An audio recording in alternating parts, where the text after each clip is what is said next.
he's put himself back into Frank's mind with that performance. Bruno as well was also pretty good. And then partnering up was pretty good overall. I think Timo also had a good game from not necessarily much given to him, especially in the second half. But when he did, he took it in his stride, his pace, his athleticism, as he said, the winning the penalty.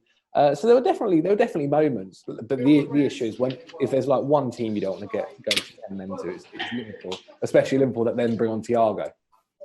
Yeah, it was always going to be a difficult second half, Clay. You know, I know he spoke at half time, but when you've been in a dressing room and you lose a player that sort of quickly before the second half begins, I suppose what's the mindset when you go out? Is it do you take that blow on, or is it kind of a bit more of a damage limitation? Let's see what we can get from here, or do you have to completely throw all the prep you've done the 3 or 4 days beforehand and try and work out something new on the fly? Yeah, look, Joe, I take on board everything you said, but look, it's about tactical adaptability.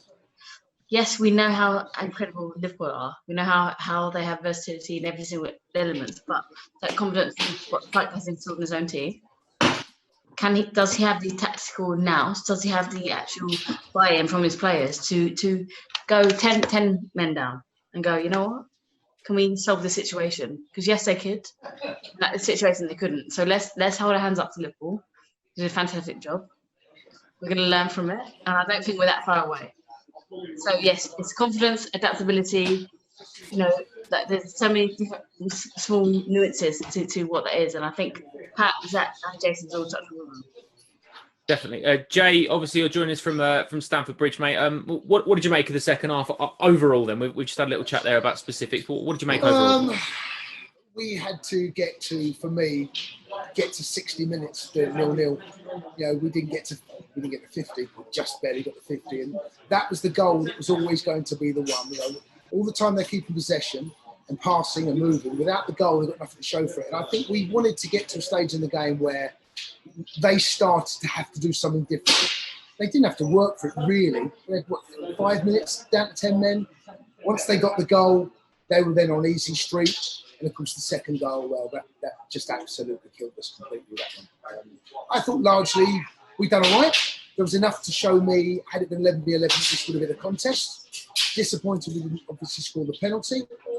I thought we showed at times that we can, against the best teams, certainly in the first half, we're going to compete. But I would love to have seen us 11v11 for 90 minutes because I think we could have got something out of this game. Pat, Zach touched on it a minute ago about Timo Werner.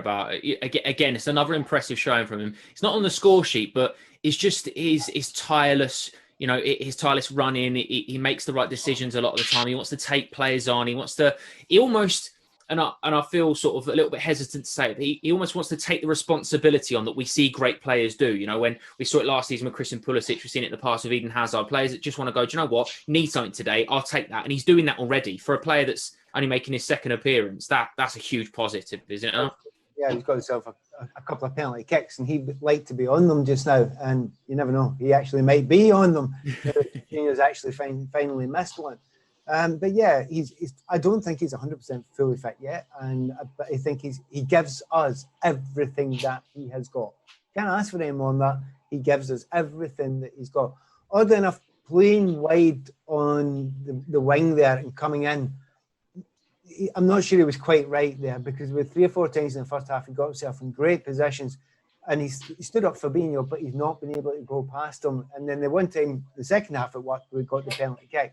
So, look, there's more to come. Don't judge them by what you've seen so far. Don't judge any of the new players by what we've seen so far. It takes a little bit of time. But yeah, I think the Chelsea fans already noticed that he's going to give us assists and he's going to give us goals. And he's going to give us options as well. And I also think we've not even seen all of his pace yet. We've heard about how quick of it he is and we've seen bits of it, but we've not seen the absolute explosion yet. So there's bits to look forward to from him as well. Jace, we've got Barnsley in the week in the Carabao Cup. Do you expect that to be a good opportunity for Frank to sort of, I suppose, give players that have not had a showing yet an opportunity to stake a claim for going forward and also get minutes in the legs of some players that haven't had a pre-season? Yeah, I expect Tomori to start. I expect there to be Tammy, the ones that haven't started yet. I had a big influence on the game. All of those will start. I expect with Caballero to get a chance, or who knows, we might sign a new keeper by then and might make his debut. These are the games that Frank will shuffle his pack. I thought after about 70 minutes here, some of the lads looked shot. There's a moment in the game, especially up here in the gantry, where you can see the shape of the team. It was a 4 and a 4, and there were 2 or 3 lads on their haunches because of the amount of ball Liverpool had. That's for 45 minutes chasing the ball like that is hard work. So, in answer to the question, Joe, without doubt, Frank will be using this to shuffle his pack. Well, that is all from us this evening. Thank you very much for joining us. Post-match interviews will be available on the Fifth Stand shortly. You can also see highlights of today's match at around 8:30 this evening. We are back with Matchday Live on Wednesday evening as Chelsea take on Barnsley in the Carabao Cup third round. Loads of great stuff to check out on the Fifth Stand as well, like the Welcome to Chelsea series. If you haven't done that yet, go and have a little look at the first interviews of some of the Blues summer signings, and also the brilliant Frank Lampard Coming Home series. You can hear all about Frank Lampard's first season in the dugout at Stamford Bridge through his own words. A disappointing result, but do make sure you join us midweek for a Carabao Cup tie, which we're now very excited about. We'll see what happens then. Have a good rest of the weekend.